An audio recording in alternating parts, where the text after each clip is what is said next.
Hello everyone, this is Andrew from Crown Academy of English. Today's lesson is part 3 of a series about slang in British English. So, this lesson is part 3 in a series of several videos about British slang. Okay, so this is part 3, and previously I have done part 1 and part 2. So these videos are available on my channel. The link is in the description and at the end of this video. Very quick revision. Okay, 2 seconds. Slang is very informal language.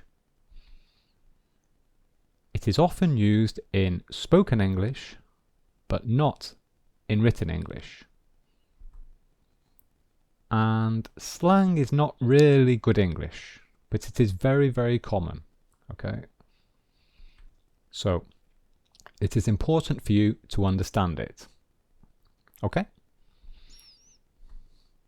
so in this lesson, part 3, you will learn the following slang words and expressions. Give someone a bell, gob, grub, gutted, have a kip, knackered, nick. Okay, so let's start with give someone a bell. So this means to call someone with a telephone. So to make a phone call, to call someone. Very common in British English. Example. Mark says, I'm going to London tomorrow for a week. And David says, have a good trip. And Mark replies, thanks. I'll give you a bell when I get back. I'll give you a bell when I get back. So this is the future simple. And Mark is saying, I will call you when I get back. I will call you. Okay? Jane says, hi Sarah. Can I speak to you about something? And Sarah replies, I'm sorry, I don't have time now. Give me a bell later. Give me a bell later. And Jane says, okay, sure. So give me a bell, this is the imperative. And so Sarah is saying, call me later. Call me. Okay, give me a phone call. Okay, so very, very common. Gob. Be careful, this one is rude. It's not a polite word. It's a noun. Can you guess? Well, it's a word which means the mouth, so part of the face. And Jane says, what do you think of Claire?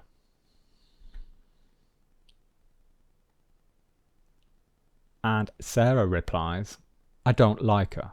She's got a big gob. Okay, she's got a big gob. So this means,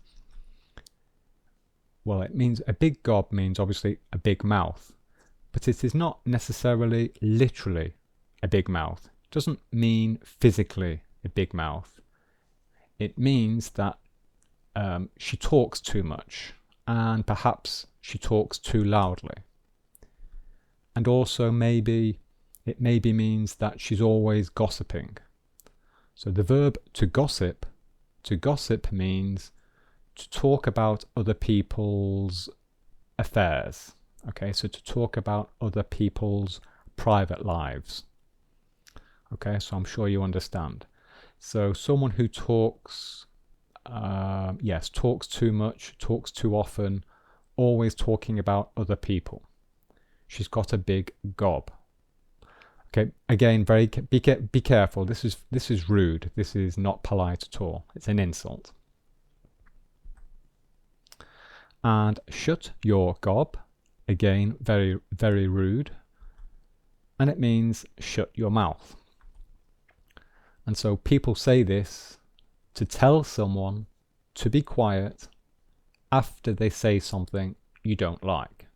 Okay, so to tell someone to stop talking. Be careful again, it is very rude, it's an insult. An example. Phil says, "You won't pass the exam, you're too stupid." Okay. And Paul replies, "Shut your gob. I didn't ask for your opinion." Okay, so this is Phil and Paul are having a big argument here. And Paul is telling Phil, Paul is saying, "Be quiet, shut your mouth, stop talking." Okay, so this is very aggressive, very aggressive. Grub. Okay, this word is fine, it's not rude at all, but it is informal. It's an uncountable noun, and it means food. Simply food. To have some grub means to have some food, or to eat some food. Okay?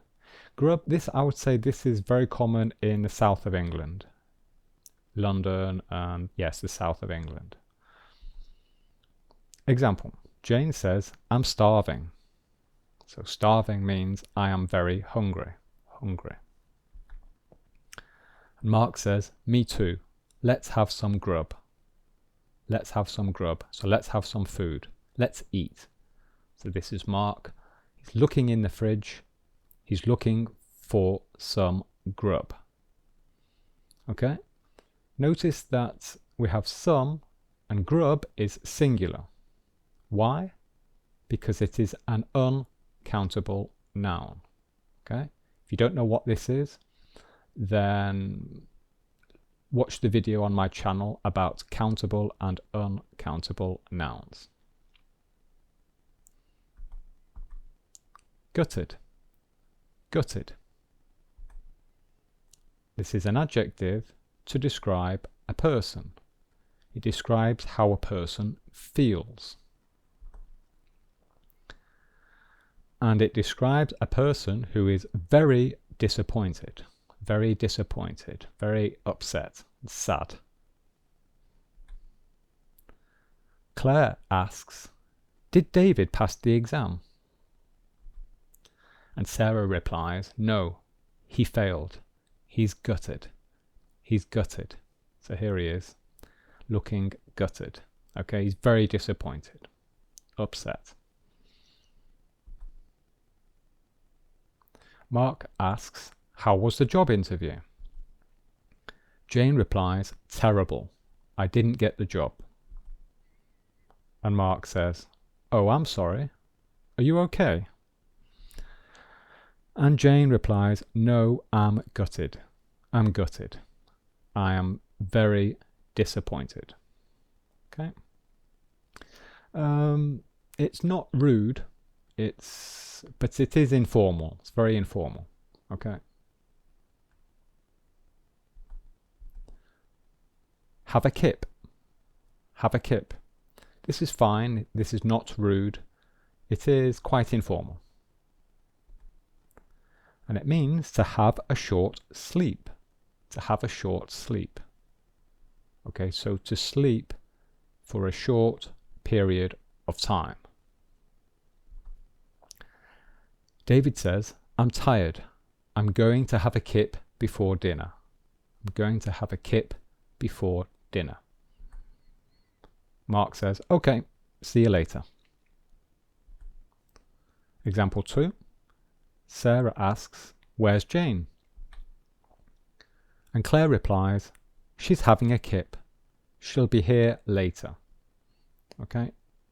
She's having a kip. So she's having a short sleep. Here she is. So this is the present continuous. Okay, and this is the future, going to do something. Okay. Knackered. Knackered. So be careful of the pronunciation. The K is silent. So we do not pronounce the letter K. We start the pronunciation here. Knackered. This is an adjective, and it's usually to describe a person. Okay, this is the meaning in this video, is to describe a person. And it means to be very tired. If a person is very tired, then the person is knackered. And it's very informal, and it's a little bit rude. It's not, be careful who you say this to. Okay, but you will hear it a lot. Very, very, very common in British English. David says, "Hi Mark, how are you?" And Mark says, "I'm knackered. I got up at 5 o'clock this morning." Okay, I'm knackered. So David and Mark are close friends. They work together, but they are close friends. Okay, they work on the same team. So that is why Mark is able to use informal language like this. Okay, but you wouldn't say this to your boss. Okay, if David was Mark's boss, he would say, "I'm exhausted." Jane says, "Hi Sarah, do you want to go to the cinema tonight?" And Sarah replies, "No, sorry, I'm knackered." So I am very tired. I'm exhausted. I'm shattered. Again, Jane and Sarah are close friends. Okay, so they are able to use informal language with each other. Okay. Nick. And this is a transitive verb. And it means to steal something. To steal something. Jane says, "What is that man doing?" And Sarah replies, "He is nicking her phone." He is nicking her phone. So he is stealing her phone. Okay, so to nick, to steal.